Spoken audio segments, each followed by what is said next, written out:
Avoir un toit, avoir un endroit, quelque chose qui nous protège de la pluie, du vent, du froid, de tout ce que vous voulez, est la chose la plus primordiale et la plus essentielle et la plus importante aussi. Sauf qu'il y a différents problèmes actuellement dans nos temps très très modernes, d'accord? Ce sont les prix, les coûts et ce que l'on accepte alors qu'on ne devrait pas accepter, d'accord?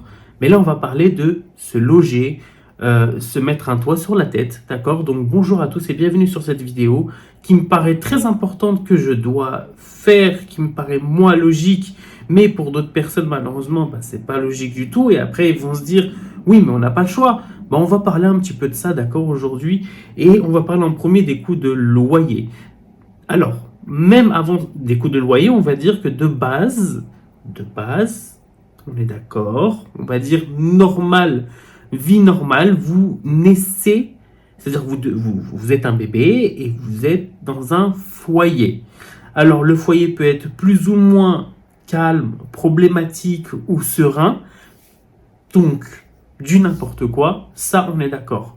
Mais le problème, il n'est pas là, c'est que en premier lieu, vous naissez, vous ne payez pas de loyer, à moins que peut-être vos parents vous exploitent d'une certaine manière en vous faisant des vidéos YouTube ou du contenu TikTok, ou veux-tu en voilà, bref, ça c'est un autre sujet, un autre débat. Là, je parle juste du principe de base de naître dans une famille plus ou moins pas trop folle et pas trop zinzin et pas trop bizarre, d'accord? Ce qui arrive de moins en c'est-à-dire de moins en moins. C'est bizarre ce que je viens de dire, mais ça arrive de moins en moins d'être dans une famille qui est juste censée être pas forcément normale, puisqu'on ne peut pas être normal, mais qui est cohérent dans sa manière d'agir avec un être humain, d'accord? Que ce soit un bébé, un enfant, un adulte, un adolescent, pardon, et un adulte, d'accord? C'est pas grave, mais on va dire que de base normale, vous payez pas de loyer, que ça se passe bien, que c'est pas possible, hein, mais que ça se passe bien, que etc. Il n'y a pas de loyer à payer, d'accord? Ensuite, quand vous devenez pas forcément adulte, parce qu'il y en a plein qui quittent avant d'être adulte, que ce soit pour des études, donc du coup ils vont trouver des logements étudiants, etc. Vous devez commencer à payer votre loyer. Déjà, de un, on va partir du principe que c'est bien si vous avez des aides, justement, de l'État, d'accord? De n'importe quel pays où vous êtes, mais vous avez des aides, bravo à vous.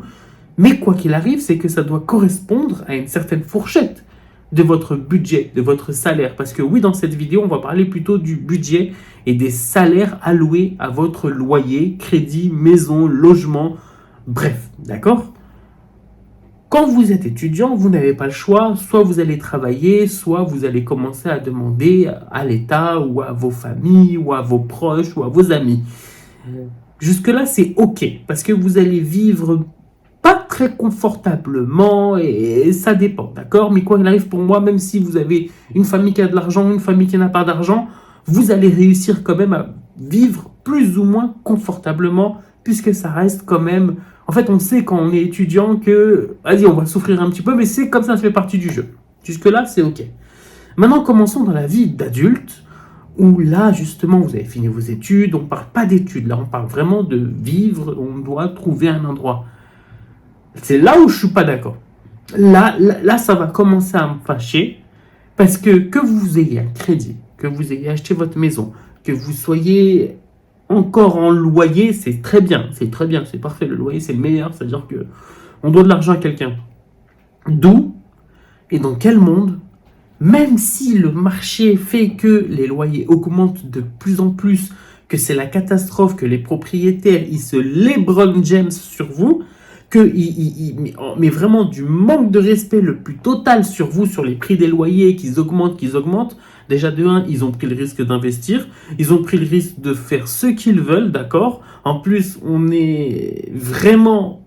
en fait, on est les gens qui subissent ça, puisque justement, on n'est pas propriétaire. Quand on prend un loyer, c'est quand on prend un logement, quand on loue, c'est normal qu'il fait ce qu'il veut. Après, on ne peut pas lui en vouloir, que ce soit des propriétaires étatiques, donc ça veut dire que ce soit c'est l'État qui possède les logements, ou que ce soit encore des propriétaires qui sont dans le privé, c'est-à-dire que c'est un regroupement d'entreprises qui vont acheter tellement de bâtiments ou construire tellement de bâtiments qui vont se remettre plein les poches. Bref, ça s'appelle juste des investisseurs. En gros, ils veulent juste récupérer leur argent et encore plus derrière quand ils ont des banques, c'est-à-dire qu'ils n'ont pas qu'une, ils ont des banques, des assurances à qui ils doivent payer plein de choses. Bref, c'est-à-dire que toi, tu penses que tu dois déjà payer ton loyer et que c'est un fardeau. Imagine encore pire ceux qui ont investi pour justement récupérer ce petit dû, ce petit dû-là. Bref, tu ne peux pas, tu vois, genre négocier facilement ton loyer. Tu peux, tu dois essayer, évidemment, il faut toujours essayer quoi qu'il arrive. Mais ne te plains jamais, parce que derrière le problème, mais je dis bien, comment veux-tu te plaindre puisque tu décides, toi, d'y habiter? Le propriétaire ne va jamais te forcer à vivre dans ce logement et surtout avec ces prix-là, d'accord? Si après un loyer te coûte trop cher, désolé de te le dire, même si tu as tes enfants qui sont là chez toi, même si tu as toute ta famille qui est chez toi, que tu as fait des années que tu es dans le truc, tu bouges. Et là, tu me dis, bah non, j'ai mon travail à côté, j'ai mes habitudes, je suis foutu. Tu bouges. Tu prends plus petit, tu prends plus loin, tu prends machin. Ou, tu as soit l'option 1, tu bouges, ou tout simplement, mais désolé de te le dire, tu augmentes tes ressources de revenus. Tu augmentes tes ressources de revenus. Est-ce que tu dois travailler plus d'heures? Est-ce que tu dois changer de boulot? Est-ce que tu devrais faire une formation? Est-ce que je sais pas. Mais surtout, le plus important, et ça, crois-moi, c'est que tu dois tout le temps payer ton loyer. Ça peut arriver 1 fois, 2 fois maximum dans l'année que tu sois en retard sur tes loyers. Mais s'il te plaît, évite au maximum d'être en retard. Parce que le propriétaire, tu vois, quand tu vas le quitter, et quand justement tu vas chercher un autre logement pour faire une location, crois-moi, même si que tu aies de l'argent, que tu n'aies pas d'argent, etc., que tu vas chercher moins cher ou plus cher, on s'en fiche, mais que ton ancien propriétaire, il va voir et tu vas lui demander bêtement, en fait, est-ce que je peux avoir une sorte d'attestation ou quelque chose dans une lettre de recommandation, quelque chose dans le style de comme quoi justement je payais bien mon loyer, que j'étais un bon locataire, que l'appartement je l'ai rendu, bref, toutes ces petites choses pour faire en sorte d'avoir toutes tes chances pour aller faire une location. Surtout quand on est dans un pays entre guillemets moderne. T'as vu, où les gens ils ont peur de louer à n'importe qui. Alors que justement, si tu es carré avec le propriétaire et que tu respectes le logement, c'est-à-dire là où tu vis, là où tu as besoin d'avoir un petit toit, crois-moi, tu vas être la personne la plus gagnante du monde, d'accord? Ensuite, malheureusement, c'est comme ça. C'est-à-dire que je suis d'accord avec ce que tu penses, avec ce que tu dis, avec ce que tu contredis. Je suis 100% d'accord. Il n'y a pas de... C'est pas je suis pas d'accord. Mais malheureusement, c'est factuel. Sauf qu'il se passe tellement de choses dans nos vies que c'est quasi impossible d'être pas parfait, mais de respecter le système. Après aussi, il faut que tu surveilles tes dépenses. Parce que je veux bien que tu me dises qu'à la fin du mois, tu n'as plus grand-chose pour payer ton loyer. Mais qu'est-ce qui s'est passé en 30 jours et en moins de 30 jours parfois pour que tu sois autant dans le rouge? Après, je veux bien comprendre que tu as des enfants, je parle de 3, 4, 5 enfants, et que tu as juste une personne dans le foyer qui travaille, et que là, il y a un problème en fait. Là, je suis en train de parler, je veux pas comprendre en fait. Je veux pas comprendre. Comment... Je peux pas comprendre en fait. C'est-à-dire que si tu es la seule personne dans le foyer, j'espère que tu as 5 enfants attends, il y a un problème en fait. Non, parce que maintenant c'est devenu comme ça dans le monde moderne, c'est que les gens acceptent de se dire, parce que déjà s'occuper des enfants, c'est un boulot. Moi, c'est dans le sens là que je veux venir, parce que je sais pas de quel sens peut-être vous pensez, mais moi je pense déjà le boulot d'un des parents, c'est de s'occuper des enfants. Mais c'est un boulot, je sais pas si vous vous rendez compte de ce que vous êtes en train de faire, ceux qui ont des enfants. Vous faites un boulot incroyable. Et bravo à vous, et merci à vous. D'éducation, de leur donner à manger, de faire en sorte qu'ils soient à peu près propres en termes de vêtements, en termes physiques, qui regardent pas trop leur tablette, qui regardent pas trop leur écran, mais impossible de gérer ça quand vous devez travailler et gérer 3, 4, 5 enfants. C'est trop courageux. Mais le problème, c'est que oui, les enfants arrivent quand ils arrivent. Je ne vais pas vous faire un schéma ou un tuto de comment est-ce que les enfants se font plus tard, si. Mais il faut faire des décisions parfois. Vous savez que maintenant, on peut faire en sorte d'éviter d'avoir des enfants. Après, je ne dis pas qu'il ne faut pas avoir des enfants. Ne me dites pas tout ce que je dis. C'est trop magnifique, les enfants. Ça rapporte du bonheur. C'est un truc trop bien. C'est magnifique. J'aime trop les enfants. C'est magnifique. C'est un bonheur total. C'est incroyable. Mais à un moment donné, il faut élever votre niveau de vie. Et il ne faut pas compter sur un état quelconque pour vous donner mieux que ce que vous avez. Il vous donne juste le minimum et moins pour justement ne pas trop avoir de gens dans la rue. Mais justement, ne pas trop avoir de gens dans la rue. C'est pour ça que je reviens sur ce sujet de avoir un toit, c'est important. Bref, vous m'avez compris. Mais honnêtement, s'il vous plaît, si vous êtes dans une situation compliquée, faites un choix hyper risqué ou décisionnel ou pas risqué justement, qui vous permet d'avoir un niveau de vie correct et de pas vous mettre dans un rouge pas possible à la fin du mois, s'il vous plaît. Augmentez vos revenus, travaillez quelques heures de plus, je sais pas, mais trouvez une solution à vos problèmes. Personne ne va vous le donner, la solution. Si, moi, là, je suis en train de vous la donner, même si elle est plus facile à dire qu'à faire. Il y a pas de débat. Il n'y a pas de débat. Elle est plus facile qu'à faire, mais je veux vous le dire. Bref, maintenant, passons au sujet de ceux qui ont des maisons et des crédits. Bon, et qui, en plus, achètent la maison pour eux. Ça, c'est OK. On en reparlera ça dans d'autres vidéos, mais comment voulez-vous acheter une maison avec le moins d'années possible, voilà, si vous avez des enfants?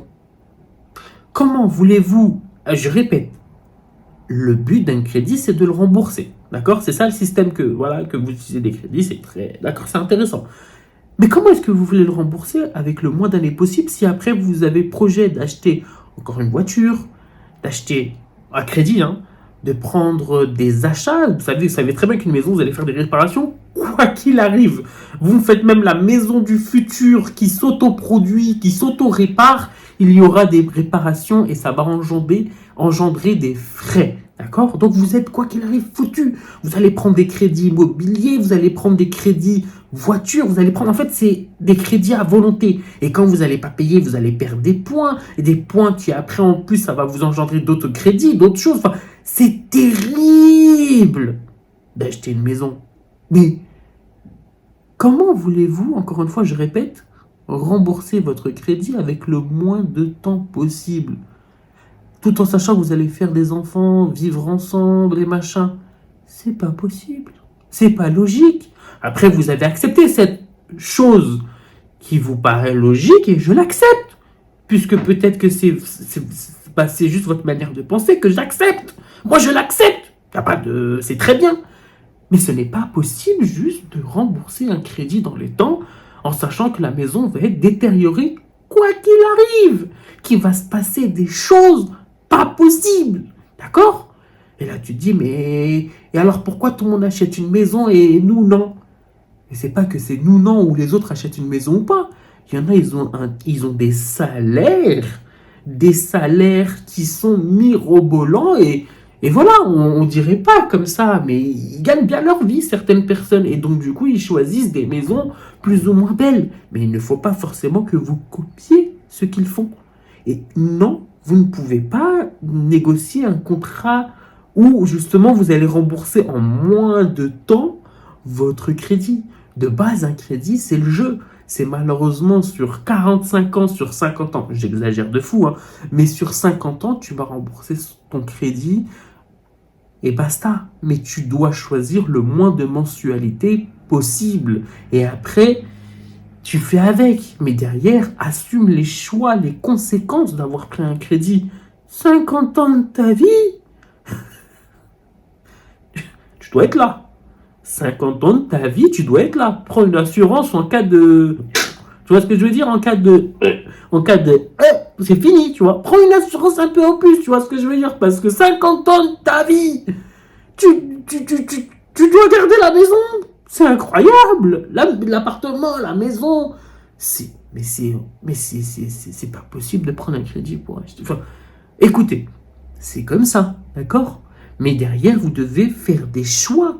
Vous devez réfléchir à vos conséquences. C'est un contrat entre vous et quelque chose de supérieur qui n'est ni une banque, ni un État, ni une personne. Je te jure, je sais pas, soyez libres. Laissez les entreprises, laissez les investisseurs investir à votre place. Achetez peut-être la maison, le bien, souffrir avec les problèmes qui sont liés à ça, et puis vous payez un loyer. Mais bon, ceux qui ont déjà fait ça, maintenant vous devez assumer. Maintenant, votre stratégie, c'est quoi?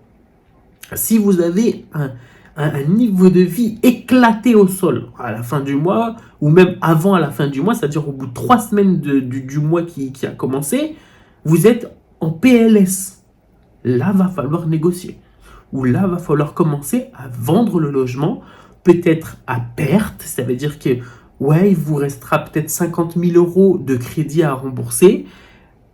Mais crois-moi que je préfère qu'il me reste 50 000 euros de crédit à rembourser sur les 450 077 avec les frais qui passent à 498 000 en fait à la fin parce qu'il y a des frais qui se sont emmagasinés. Non, en fait, tu vends tout ça. Tu te débarrasses de cette charge ridicule. C'est n'importe quoi. Et tu pars.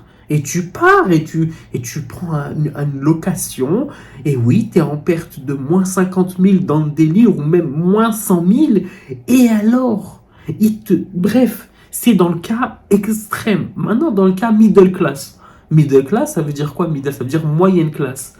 Dans le sens où, si ça va, mais tu galères, de temps en temps, tous les 3 mois, tu as un coup de chaud, tu dis, oh là, oh là, ben franchement, non merci. Parce qu'en fait, sur le long terme, tu vois ce petit truc-là comme ça. En fait, à la fin de l'année, des années, des dizaines d'années, malheureusement, tu vas avoir des maladies gratuites. Ah, mais tu vas attraper des maladies gratuites. Des petits cancers, des petits kystes, des petits trucs stressés.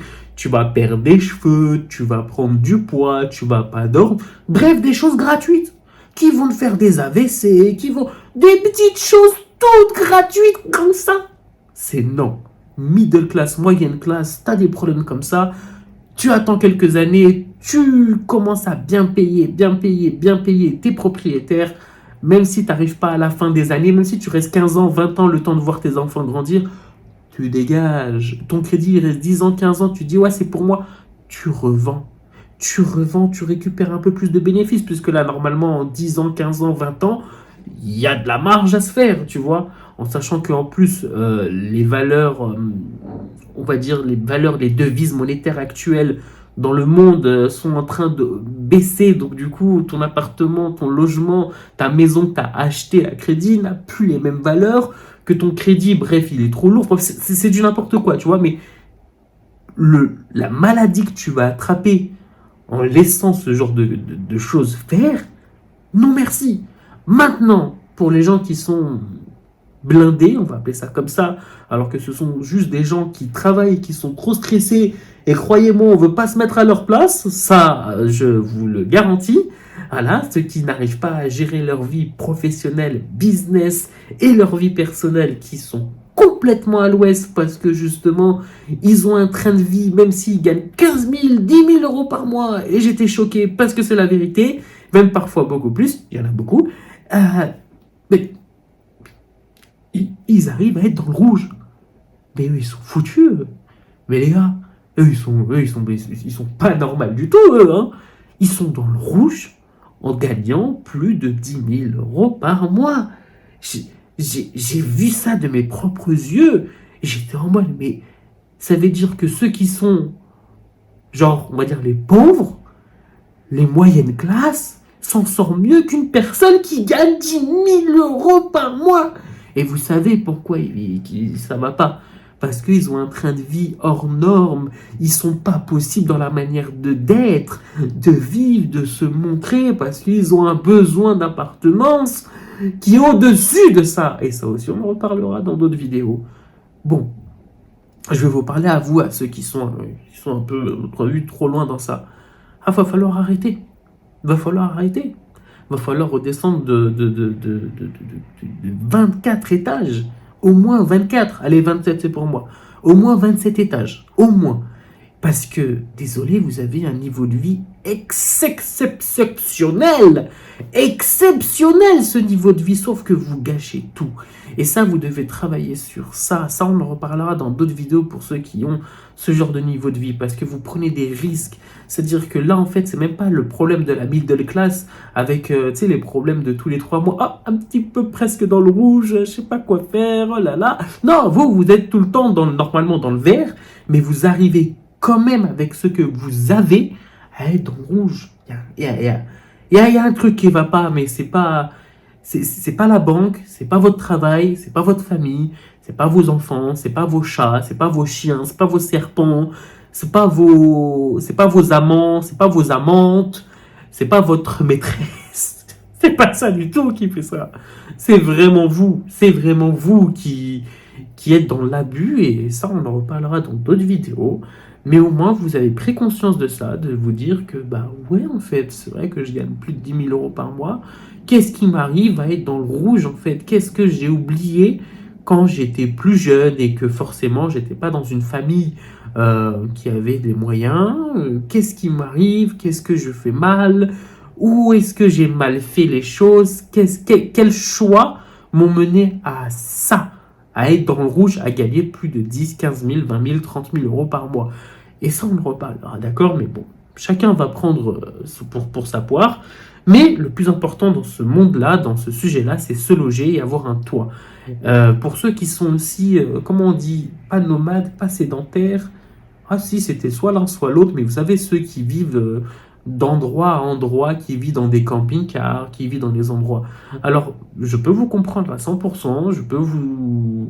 Bon, en fait, je vous comprends. C'est bien beau de vivre... Quoi qu'il arrive, vous avez un toit.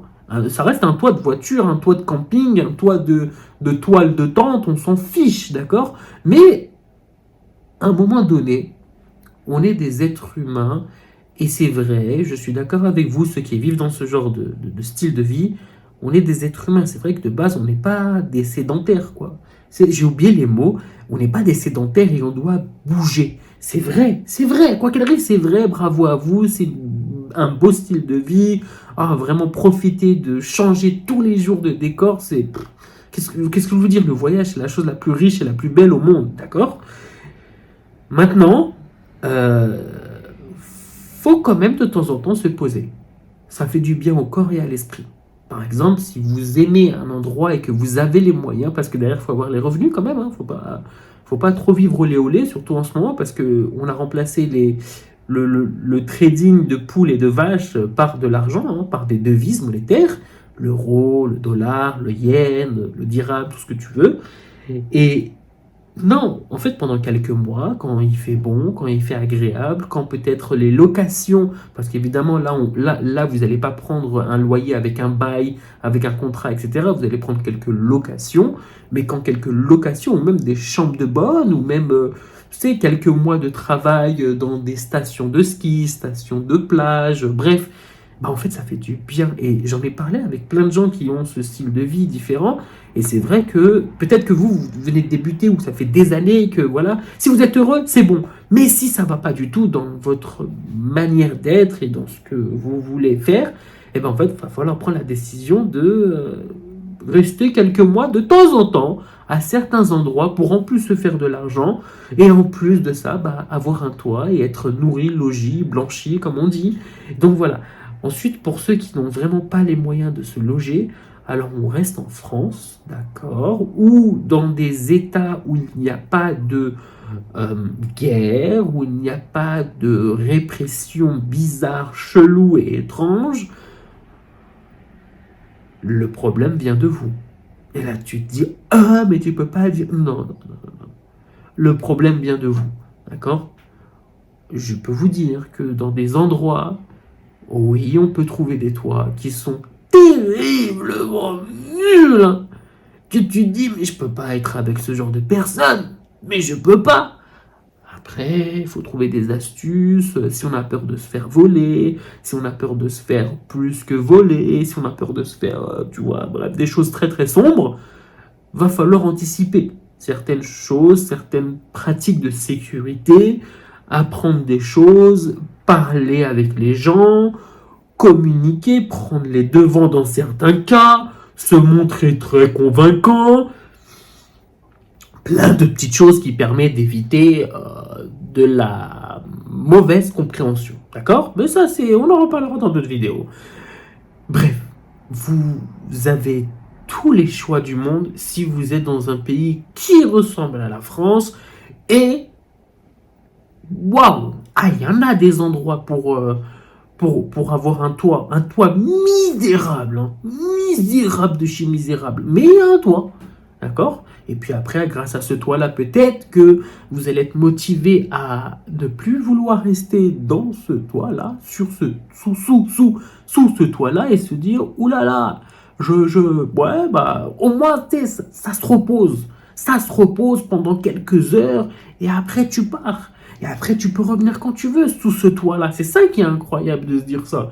Tu peux revenir quand tu veux, mais derrière, il va falloir te battre et vraiment sortir de tes gonds et te dire « Ah non, moi, je ne veux pas retourner là. » Après, il va falloir prendre des décisions pour ne pas retourner là, n'est-ce pas? Il va falloir se dire « Oh, il est l'heure. Bah, il est déjà l'heure. Va falloir se dire « Oh, bah attends, je vais aller là, là, là, là, là. » Et je vais tout faire pour ne plus jamais retourner sous ce toit misérable. Mais bon, ce sont des choix, des décisions que personne ne va vous donner. C'est tout ce que j'ai à dire. Voilà, merci à vous. Merci d'avoir regardé cette vidéo. Je sais que c'est très compliqué, très simple, facile à dire qu'à faire.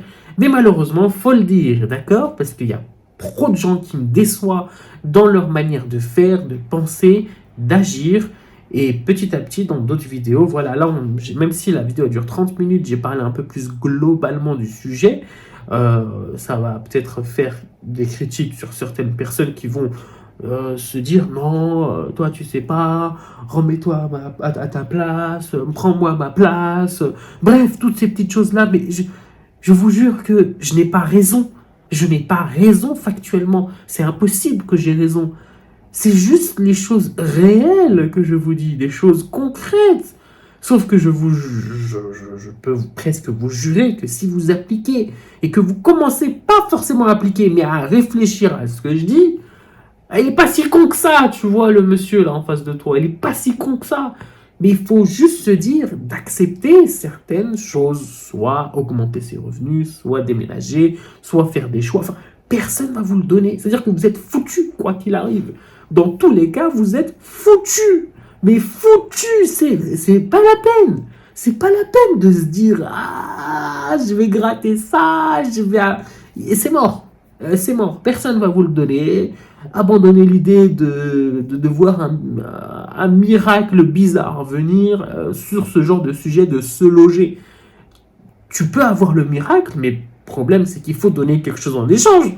Tu vois, il y a un échange équivalent. Voilà. Donc, si tu veux le miracle d'avoir une belle maison, un bel appartement, une belle location, un beau truc, fais l'échange équivalent. Soit tu donnes du temps, soit tu fais des sacrifices, soit tu déménages, soit tu changes de boulot, soit tu fais une formation pour avoir plus de revenus, pour gagner vraiment plus et pas 150 € de plus sur ton loyer. D'accord? C'est pas 150 € qui va faire la donne, même si c'est énorme, 150 €. Mais c'est pas ça qui va faire que tu vas pas être dans le rouge, crois-moi. C'est impossible que 150 € à la fin du mois, ça va te faire en mode ah! Non, ça va te faire respirer. Tu sais, t'es en mode en train d'étouffer au bord de l'eau, ça va te faire un peu. Et voilà, c'est tout. Sinon, tu resteras noyé. Tu resteras noyé parce que tu vas continuer à faire les petites erreurs que tu faisais avec moi. Donc, quoi qu'il arrive, la preuve des gens qui ont 10 000 balles et 15 000 balles par mois et qui sont dans le rouge. Bref, merci à vous pour cette vidéo de 30 minutes. Prenez soin de vous et n'oubliez pas, je sais pas, salope today.